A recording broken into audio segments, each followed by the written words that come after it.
अस्सलाम वालेकुम, welcome to my channel.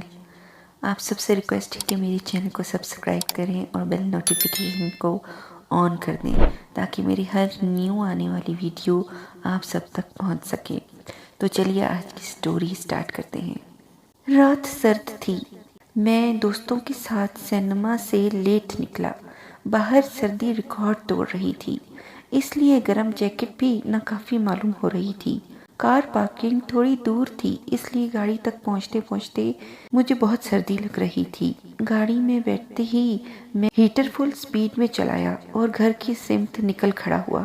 बाकी दोस्त भी अपनी अपनी गाड़ियों पे निकल चुके थे। सख्त भूख महसूस हो रही थी, इसलिए किसी ढाबे से खाना खाने का सोचा और रास्ते में पड़ने वाले एक छोटे से ढाबे पे गाड़ी रोक दी। रात के इस वक्त तकरीबन सारे ही होटल बंद हो चुके थे। सिर्फ छोटे मोटे ढाबे ड्राइवरों के लिए खुले हुए थे।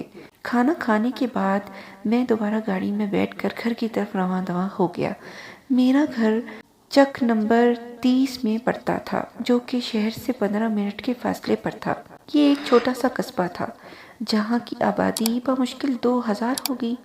कस्बे से पहले एक फार्म पड़ता था जहाँ रात के इस पहर उल्लू बोल रहे होते थे। अक्सर रात को डाकू गाड़ियाँ लूट लेते थे और एक आध कत्ल की वारदात भी हुई थी, इसलिए इस रास्ते से गुजरते हुए खौफजदा होना एक फितरी बात थी। मैं रात को अक्सर इस जगह से गुजरने से गुरेज करता था, मगर आज रात दोस्तों के इसरार पे फिल्म देखने रुक गया था। खैर, मैं इस फार्म के कच्चे रास्ते पे गाड़ी तेज तेज दौड़ाने लगा। आसपास की सारी आबादियां ख्वाब खरगोश के मजे ले रही थीं और सुनसान रास्तों पे कभी कभी उल्लू की चीखें सुनाई देती थीं या जिंगरों की। गाड़ी तेजी से अपनी मंजिल की तरफ जाने रवां दवा थी। कच्चे रोड को घने स्याह दरख्तों ने घेरा हुआ था, इसलिए गाड़ी की लाइट्स में रोड बिल्कुल वाजिया था। ये रोड फार्म वालों ने अपने लिए बनाया था, मगर गांव वाले भी इसको शॉर्टकट के तौर पे इस्तेमाल करते थे, क्योंकि दूसरा रास्ता इतना लंबा था कि इस रास्ते पे 2 घंटे फजूल में खर्च हो जाने थे। खैर, मैं अपनी सोच में जल्दी से फार्म क्रॉस करके कस्बे की हदूद में पहुंचा। एक्सीलेटर पे पाँव का दबाव बढ़ता ही चला गया। फिर एकदम मुझे सड़क के वस्त में किसी इंसानी वजूद का एहसास हुआ। वो कोई 8-10 साल का बच्चा था, जो हेडलाइट्स की रोशनी से बचने के लिए एक हाथ आंखों पे रख के दूसरे हाथ से लिफ्ट मांगने का इशारा कर रहा था। रात के इस पहर इस जगह किसी बच्चे की मौजूदगी यकीनन हैरान कुन थी। मैं हैरत में डूबा इसकी तरफ देखते जा रहा था। दिल में तरह तरह के वसवसे जन्म ले रहे थे। हो सकता है ये किसी डाकुओं के ग्रुप का मेंबर हो जो ऐसा ड्रामा करके मुझे लूटना चाह रहा हो, क्योंकि अक्सर डाकू गाड़ियों को लूटने के लिए इसी तरह के ड्रामे करते थे। लेकिन एक पल को ये ख्याल भी आया कि हो सकता है कि सचमुच में मुसीबत में हो और लिफ्ट मांगना चाह रहा हो, ये या फिर वो घर से भागा हो, कोई लड़का जो इधर भटक रहा हो। खैर, किसी ख्याल के तहत मैंने गाड़ी इसके पास रोक दी।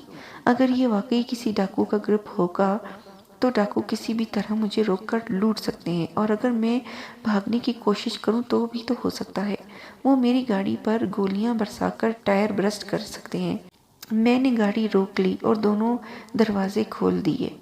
वो अंदर आ बैठा। सर्दी से इसका वजूद कांप रहा था और इसके वजूद पे नाकाफी कपड़े थे जो इस सर्दी के मौसम के लिए नामौजूद थे। गर्म गाड़ी में बैठते ही उसने सुकून का सांस लिया और शुक्राना नजरों से देखने लगा। क्यों काका, कहाँ जाना है और इतनी रात इधर क्या कर रहे हो? मैंने पूछा। चाचू, मेरा रास्ता भटक गया था, इसलिए घर पहुंचने में देर हो गई। बस थोड़ा दूर मेरा घर है, मुझे मेरे घर उतार दीजिएगा, इसने मेरी तरफ देखते हुए कहा। मगर ना जाने क्यों मुझे इसकी बेरौनक आंखों से खौफ आ रहा था। इसकी आंखें बिल्कुल बेनूर थीं, जो कि ऐसी उम्र में नामुमकिन बात। नाम क्या है तुम्हारा बच्चे? मैंने खौफ पे काबू पाते पूछा। अलकारा, इसने मुख्तसर सा जवाब। क्या? ये कैसा नाम है अलकारा?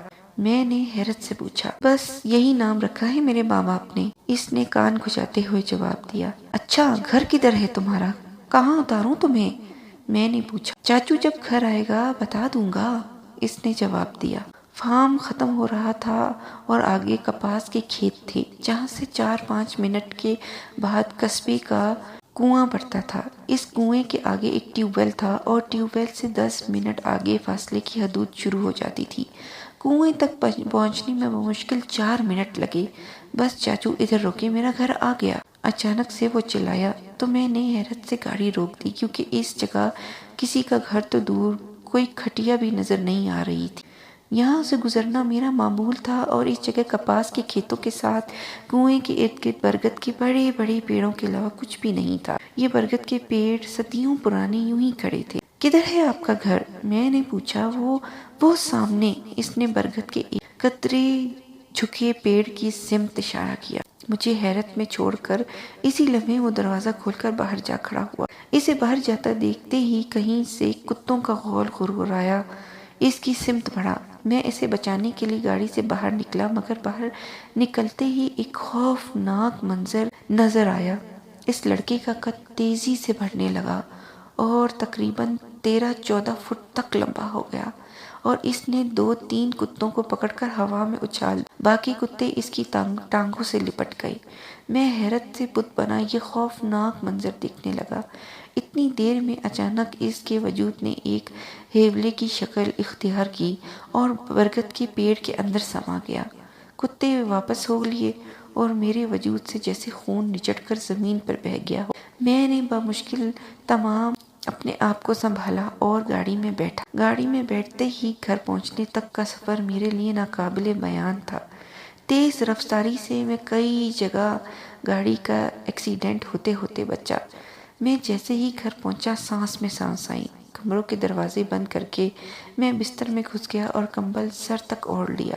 میں زندہ بچ گیا تھا ایک جن کے ہاتھوں سے۔ اگر وہ کتے نہ آتے تو پتہ نہیں وہ جنات کا ثبوت میرا کیا حشر کرتا۔ بس وہ دن اور آج کا دن، میں رات دن میں بھی اس جگہ سے نہیں گزرتا تھا اور رات کے سفر کے لیے ہمیشہ سے توبہ کر لی۔